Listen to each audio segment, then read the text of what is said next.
Good morning everyone, stock market চ্যানেলে আপনাদের সকলকে স্বাগত। আজকে 2 জুলাই নিফটির ক্রুশিয়াল যে সাপোর্ট লেভেল 25,500, এর নিচে যদি মুভমেন্ট দেয় তাহলে বিয়ারিশ ভিউ যেটা থাকতে পারে মার্কেটে, নয়তো রেজিস্ট্যান্স রয়েছে 25,600 লেভেলে। 25,500 থেকে 600 এই রেঞ্জটা আজকের জন্য ইম্পর্টেন্ট। ব্যাংক নিফটির ক্ষেত্রে 57,400 লেভেলটা সাপোর্ট লেভেল হিসেবে কাজ করছে, 57,600 লেভেল রেজিস্ট্যান্স।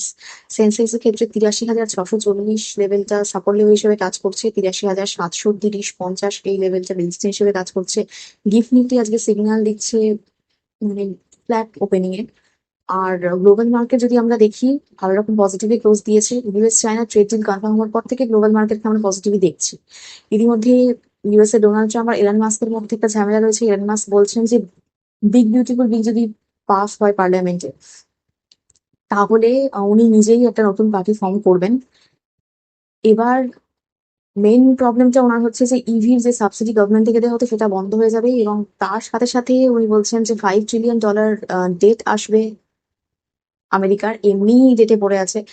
তো এইটা নিয়ে ওনার সমস্যা, কিন্তু অন্যদিকে ডোনাল্ড ট্রাম্প বলছেন যে এমন নয় যে উনি জানতেন না এই ব্যাপারটা, মানে ডোনাল্ড ট্রাম্প যে ইভি খুব একটা সাপোর্টার নয় সেটা তো উনি আগে থেকেই জানতেন। তো এই নিয়ে একটা ঝামেলা চলছে, দেখা যাক ফিউচারে আমরা কি আপডেট পাই এই ঝামেলার। এছাড়া আমাদের ডলার ইন্ডেক্স আমরা দেখতে পাচ্ছি 97-এর নিচে।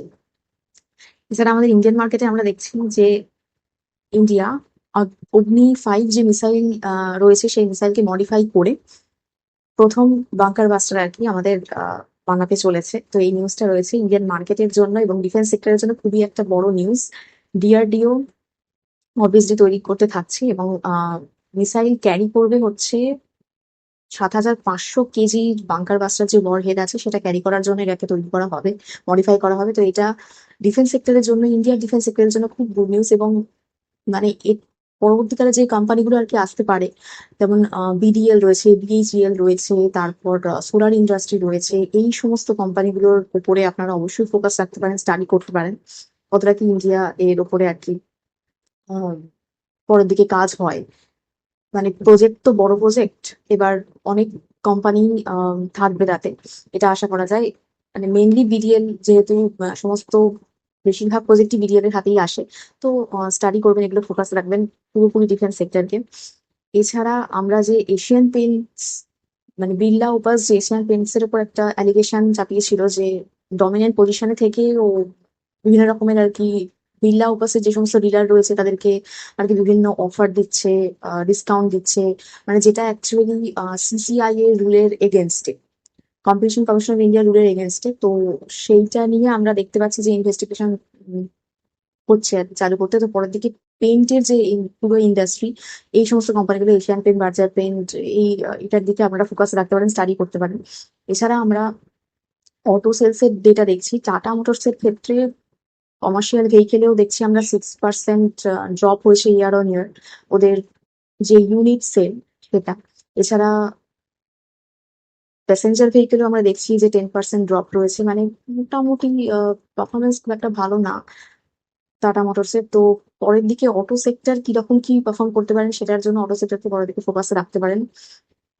এছাড়া ওলা ইলেকট্রিকের ক্ষেত্রে, মানে অটো সেলস এর ডাটাতে ওলা ইলেকট্রিকের আমরা দেখছি যে 20% যে মার্কেট শেয়ার ছিল সেখান থেকেও কমে গিয়ে মানে 20%-এরও কম রয়েছে, এবং টিভিএস আর বাজাজ অটো বেশ ভালো রকম ভাবে কম্পিটিশন দিচ্ছে আর কি। তো মানে অটো সেক্টরে এই কোম্পানিগুলোকে অবশ্যই আপনারা ফোকাস রাখতে পারেন পরবর্তীকালে স্টাডি করার জন্য। এছাড়া আমরা সিজি পাওয়ারকে দেখছি, ওরা কিউআইপি এর মাধ্যমে 10,000 কোটি ফান্ড রেজিং করছে, স্টাডি করতে পারেন পরের দিকে এটা। এছাড়া ব্রাজিলের সঙ্গে আমরা দেখছি, মানে ব্রাজিল চাইছে ডিফেন্স কোলাবোরেশন করতে চাইছে।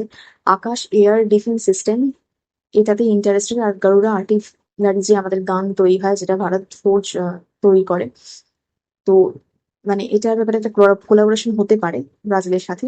তো সেটার দিকে আপনারা পরের দিকে নিউজ খেয়াল রাখবেন। এছাড়া বিইএল কে আমরা দেখছি যে 500 কোটি অর্ডার পাচ্ছে, এটা রয়েছে।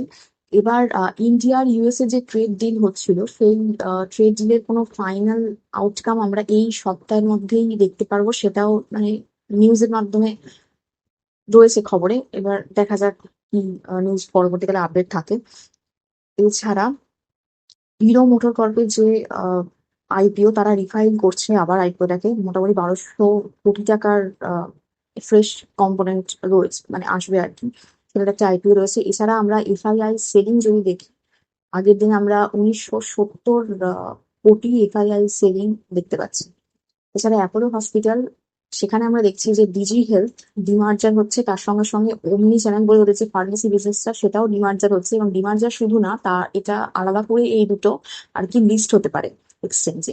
তো এটাকেও নিয়েও স্টাডি করতে পারেন, পরের দিকে আপনারা ফোকাস রাখতে পারেন অ্যাপোলো হসপিটাল প্লাস এই দুটো যে ডিমার্জার হয়েছে, লিস্টিং হচ্ছে এইটা। আজকে মোটামুটি এই নিউজই রয়েছে ইন্ডিয়ান মার্কেটে, সেইভাবে কোনো নেগেটিভ নিউজ নয়। আগের দিন তো আমরা মার্কেটকে, সেন্সেক্সের এক্সপায়ারি ছিল আগের দিন, বড় মুভ চাইলে হতে পারতো মার্কেটে, কিন্তু কোনোভাবেই হলো না। সারাদিনই সাইডওয়েজ মার্কেট ছিল। তো আজকে দেখা যাক কিভাবে কি মুভমেন্ট দেয়। কিন্তু আমার এই ভিডিওর উপর ডিপেন্ড করে কোনো ইনভেস্টমেন্ট করবেন না। আমি কোনো সেভিংস নিউজ বা অ্যাডভাইজার নই, শুধুমাত্র এডুকেশন পারপাসে ভিডিও করা। দেখা হচ্ছে নেক্সট ভিডিও।